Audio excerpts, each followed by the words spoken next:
Nodir aka, Pobedali qurilgan uylar hammasi sotilib ketdi. Hammasi sotilib ketdi. Birinchisi ham sotildi, ikkinchisi ham, uchinchisi ham sotildi. Chunki narxi 65 ming dollar startoviy. Bitta oxirgisi qoldi, chiroyli qilib obzorni qilib beraman. Ukalarim ulgurdi, bir oy ichida 3 tasini sotib yubordik, 1,5 sotuvlik bittasi qoldi.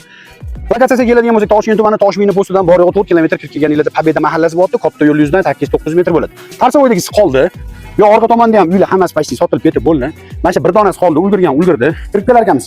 Chiroyli shunaqa bitta darvoza, xonasi bo'ladi. Bu yoq tomonda keldi-ketdi uchun sanuzel va uyimizni yuragi hisoblangan, ya'ni santexnika sutga joylashtirilgan katyollari. Bu yoqda esa bitta spalniy qilib olsanglar ham bo'ladi. Kattalarimiz uchun yoki o'zinglar uchun.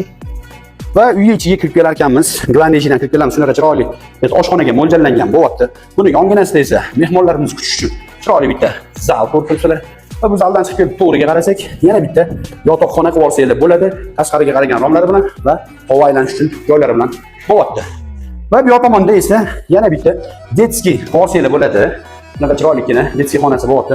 Uyimiz 1,5 sotuv, 4 xona plus oshxona. Kimga bu uyimiz qiziq bo'lsa, shu lokatsiyadan uy qidirib yurganlar bo'lsa, kelib qiziqib ko'ringlar. Bu mahalla bo'yicha bir dona qoldi bunaqa narxda. Hadam ham chiqormaydi, shoshilamiz. Bu uyimiz kimga qiziq bo'lsa, shunaqa shu lokatsiyadan uy qidirib yurgan yaqinlarga jo'natib qo'yamiz.